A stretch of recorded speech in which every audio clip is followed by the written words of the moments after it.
What's up, everybody? This is your boy Timothy Apollo coming at you guys with what I like to think is an urgent message, mainly to the black community. Okay, and this right here, my people, and everybody else, is a young lady, well, deceased woman by the name of Harriet Elizabeth Beecher Stowe. Okay, whether you guys know about her or not, she plays a more or less significant role in all our lives, okay? Seriously, she does. People, I know that thumbnail was rather catchy, wasn't it? Probably offensive to some. I don't see why. Hey, I'm gonna tell you guys right now, I love, okay? I absolutely love being an Uncle Tom. I take pride in being an Uncle Tom. It goes out to all the African Americans, okay? Because I don't have to explain that to the Caucasians. You know, I was kind of iffy about doing a video about this particular subject right here because it may get a little bit touchy to some, but that's okay. I mean, hell, we take a run with the N-word every day. Matter of fact, in a way, I've kind of touched on this already, but I've never gotten into the details about this situation. See, I'm going to explain this to you guys, and this video will be kid friendly, okay? So your kids can, possibly will, but more importantly should watch this video. Kids and adults of all ages. And I'm going to tell you guys why I love being an Uncle Tom, okay? At one time in my life, I did think that Uncle Tom was an antagonistic figure, was an antagonistic word. No, it's not, people. It is not, okay? And if you guys think it is, then obviously you haven't picked up a book by the name of Uncle Tom's Cabin and read it, okay? In actuality, people, Uncle Tom was an anti-slavery protagonist in a story, okay? Yeah, he was. One of the reasons I'm bringing this up is because I heard some guys talking a couple of days ago at work. Matter of fact, I heard the word spit out, Uncle Tom. And it's funny to me because in light of what that represents, okay, we take it and use it for negative reasons. We do. And that's real funny because in the black community, the word ninja, which, you know, I hate to use this word, okay? You're not gonna hear me do it that often, but the word nigger, okay, means something bad. I guess isn't the way you say it, but the word nigga is obviously what's cool on the block. We have got a long way to go, people, okay? Matter of fact, we haven't even started if that's the case, all right? But here's the deal of it. Harriet Beecher Stowe, as a lot of us know her to be, she wrote that book called Uncle Tom's Cabin.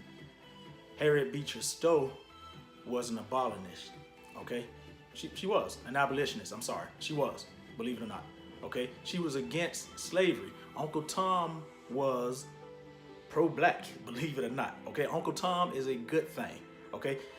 What happened was that back in the 1800s sometime, okay, Mrs. Stowe, she came from a religious English family, from what I understand, okay?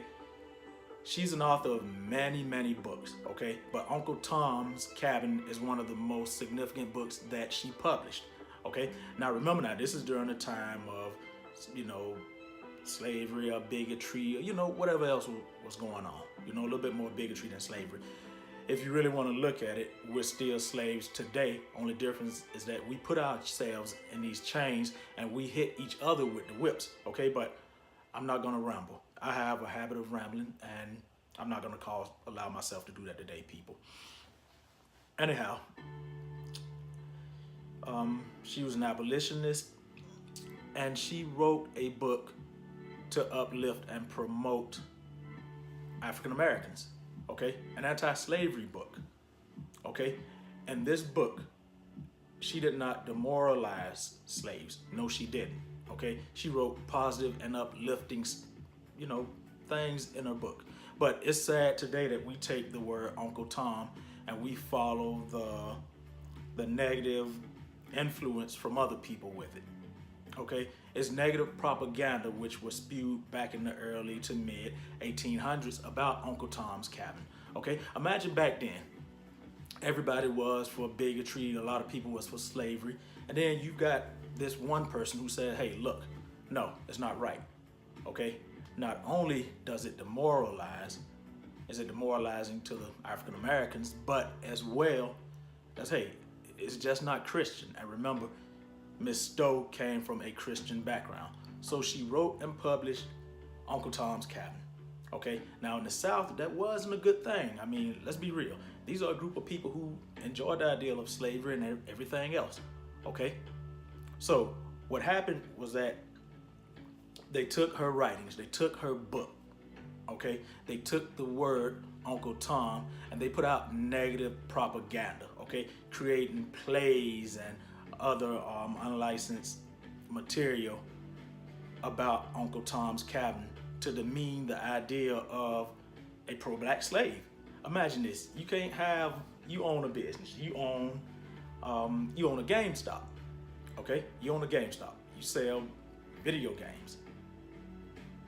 Your competition wants to corner the market in video games. Okay, whoever it is, let's say GameStart. Okay, GameStart is the competition of GameStop. That's the best details I can come up with, people. Okay, GameStart says, well, wait a minute. If we make video games seem bad, then won't so many people go to GameStop and buy them? And then we can keep video games to ourselves. We don't need this positive influence of video games. That's the same thing they were saying back then with the whole negative propaganda of Uncle Tom's Cabin. Well, hey, we can't let the slaves, we can't have nothing uplifting for the slaves. We can't have this pro-black going out there and taking a beating for other slaves. We can't have this pro-black super Uncle Tom saying, hey, stop, that's not right. Okay, you're being inhumane to my brother. Let me take the beating. Okay, they couldn't have that. So again, they hyped it up. And the thing about it is that I don't knock that. Okay, that's like psychological conditioning. Okay, seriously, that's what that was. But what I do knock is that we fell for it. Okay, we fell hook, line, and sinker. Even those of you who actually have read Uncle Tom's Cabin, you're probably still in the mindset where, oh, I don't want nobody to call me Uncle Tom because I know what they mean with it. Well, here's the thing.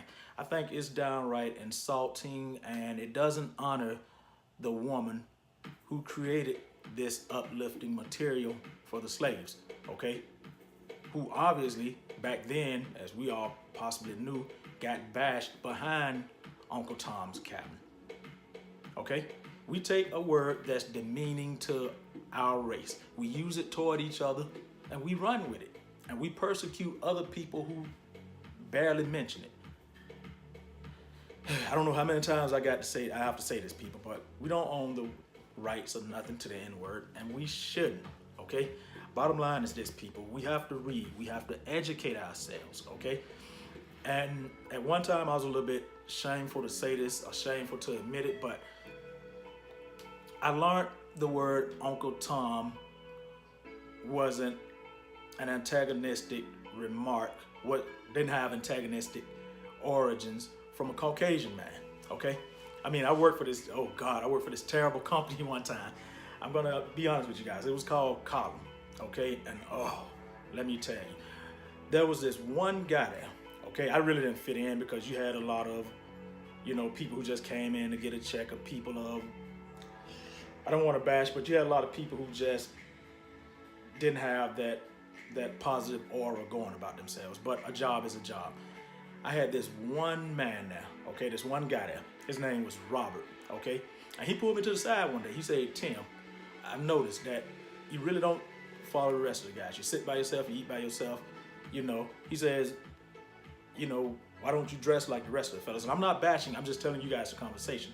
He said, hey, you don't wear your pants down like that.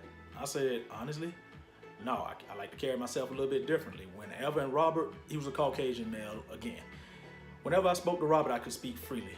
So I told Robert, I said, hey, I'm not gonna do that because people are gonna look at me and then they're gonna judge a lot of other people in my group, people from my race like that, okay? I've noticed that people don't really look at the positive of our race that much. And, I have to set the bar. I have to set that example. Then I've got kids, okay? I'm not gonna let my kids do it, so I'm not gonna do it, okay? I like to lead by example, okay? I'm not gonna beat my kid. I'm not gonna chastise my kid and then turn right back around and do something and be like, oh, don't do as I, don't do as I do as I say or whatever. Huh? Anyhow, Robert told me, he was like, yeah, I kind of noticed that about you. And, but I want to tell you this right here. And he said to me, and we could talk freely. He said to me, I noticed a lack of education amongst a lot of the fellas. Man, he told me, he was like, mainly your guys, because I hear them use certain words and they use it in reverse. And I never say nothing. Okay, this is Robert to me. He said, I never say nothing because then if I ever open my mouth, either I'm fired for being a racist or, hey, I'm put on paid leave and then fired for being a racist. But he said, Tim, I noticed you never use the N-word. I see you say, hey, good morning and everything. You never use the N-word. I said, no, it's the meaning. It's ugly. I told him, I said, you would never hear me say, okay, the N-word, nor you would never hear me call somebody an Uncle Tom, regardless of how much I feel that being. You would never hear me say that. He said, well, why not? I said, it's just not my character. I don't use certain words to degrade my own people and then have an issue when people of other races do it to my people. I say, I don't. Okay, it's not who I am. That's thick, really thick hypocrisy. He said, well, Tim, I'm gonna tell you something, okay? And you seem a little bit different, but here's what you need to know, okay? He said, if you're gonna know something, you need to know all, or at least try your best to know all. He said, being Uncle Tom is a good thing. So I looked at Robert, which I had a lot of respect for Robert, and I was like, being Uncle Tom is a good thing? Oh? He said, yeah. He said, here's the thing about it. You never read Uncle Tom's Cabin, have you? I said, no. Does it have superheroes in it? Hey, look, is there a dude in there throwing boomerangs, batarangs, or whatever this and that? He said, whatever, dude. He said, here's the deal about it. A lady named Harriet Beecher Stowe created Uncle Tom's Cabin, but Uncle Tom wasn't what you guys make him out to be. He said, that's something we created to demean the ideal of an uplifting African-American character back in the days of bigotry and all that. And he said, from what he told me just like this, from what I seen it work, And I was like, dude, look here. Uncle Tom is a kiss ass, okay? Uncle Tom is a turncoat. He said, I'd bet you any amount of money, right? He said, you got a phone in your hand. Why don't you know this? I said, because I already know. He said, look at your phone. He said, he told me, he said, let's go on a 30-minute break. Look at your phone. Look up Harriet Beecher Stowe. And I said, okay, Robert, but I've heard it enough. I know, hell, Robert, I'm in my 30s, dude, So I looked it up. I read it, okay? I read a little bit of it, I'm not gonna lie. I went home. No, I'm skipping. I looked it up, I read it, and I looked at Robert. Robert looked at me, and I was like, wow, And he said to me, see, that's what I'm saying. If you're not gonna know all, strive to know as much as you can, okay? Especially the simple stuff. He said that was something that we created, okay? And after I read it, you don't have to tell me no more, okay? And, don't get me wrong, people, I don't have an issue with who teaches me a lesson from where, okay? But the fact that I was a 30-something-year-old African-American man, okay? And I grew up in the black community and nobody ever told me this, kind of made me feel some type of way, people. Okay, it really did. I'm glad, and I'm not picky of who I'm educated by or who I learned something from, okay? But it made, in my heart, okay, I'm gonna be honest with you, in my heart, it kind of made me feel like, wow, what direction are my people going? To where I'm up in my late 30s and I still don't know certain stuff that I hear a lot of African Americans either mispronounce or miscategorize. Wow, seriously. The guy who raised me, the guy who helped my mom raise me, never told me. The woman who had most of the time in raising me never told me. Okay, I have never, ever heard about this until I heard it from a Caucasian man. Okay. The same way with the details on the Confederate flag, and a little bit more about slavery. People, people, people. Again, I reiterate, it doesn't matter who these lessons come from, okay, as long as they're correct, okay, especially in the pretense. But we have to realize, we have to come to the point of understanding this. Growth, maturity, and education should come from within, okay, from within the community. It's better that way, okay? We can't bash a group of people, or we can't sit here and complain and talk trash about a group of people when they're educating us. You know, we just can't, because we're not doing it, okay? I guarantee you, until a lot of you guys looked at this video, you didn't realize that saying the N-word is actually a bad thing, regardless of how you mean it. It was meant to demoralize us. But calling your fellow brother Uncle Tom is a good thing. I promise you, it is. Read, you know? But you guys probably jumped to read this because of the thumbnail, ready to bash, ready to unsubscribe. Don't. I'm simply educating you guys, okay? And to be honest with you, I'm no teacher, and you know, my IQ isn't all the way up there, but take pride in knowing that, hey, you're hearing this from your fellow brother, okay? And even if I'm not your brother, even if we're all brothers and sisters, okay, regardless of what the race is. But take pride for you African Americans, for you blacks, whatever you like to call yourself, okay? Americans, black Americans, or whatever. Take pride that it's coming from one of your own, okay? Seriously, that's a good thing. But, you know, I just wanted to bring some of that to you guys' attention because, you know, we seem to think that Uncle Tom is a bad thing and that calling your fellow brother a ninja is a good thing. And again, people, I reiterate, we are the only group of people that have this misconception, okay? Seriously, we're the only group of people. And it makes me sick on my stomach when I hear somebody use the N-word, okay? Regardless of what pretense is there, but what you gonna say? Oh, don't say that, because then you're in for a scrap most of the time, you know? People. I mean, we, again, like I like to say, we have got to do better, okay?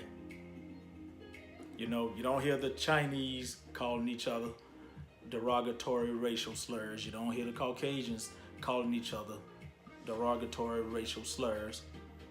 Okay? You don't hear the Mexicans do it. You don't. We're the only group of people that take pride in ignorance and belligerency on that grand scale. And we can't afford to, people. We cannot. And I'm not saying it's all of us. No, it's not.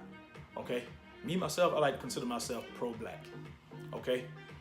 And another thing I noticed, like, you have guys out there who call themselves pro-black, okay, that constantly use the N-word, okay? Seriously, I mean, I caught this one guy, Tariq Nasheed, okay? He loves to use the N-word, okay? But he's pro-black. I seen it in one video where he was about to fight a fellow YouTuber, Tommy Sotomayor, okay? Here's my thing. If you're out there calling yourself pro-black and you want to cause harm or danger to another black, then you need to really question your integrity on that, okay? If you're out there constantly throwing out a word that was meant as a psychological weapon to us, if you're out there constantly running with a word that was used during slavery to demean a whole race of people, such as the N-word, then to me, you're not pro-black, you're pro-hypocrite, okay? And it's coming from my mouth, Timothy Apollo, okay? So all you pro-blacks out there running around, oh, I'm pro-black and everything, and this and that and this and that. You're battling yourself, or you're being a serious hypocrite the moment you say ninja, okay? Seriously. Caucasian people, some Caucasian people are more pro-black than some of the pro-blacks. Seriously, you have some Caucasians out there who strongly disagree with violence toward blacks, and especially the N-word, okay? So, you know, to all these pro-blacks out there who are using the N-word, quit it, okay? And I didn't mean to single nobody out when I called out Tariq Nasheed's name, but at the same time, you hoop up and down about being pro-black. Show it, prove it. And this goes to all pro-blacks, okay? Hey, look at here. This is your boy, Timothy Apollo. You know, just bringing you guys a little bit from the heart. Okay, just bringing you guys a little bit from a book.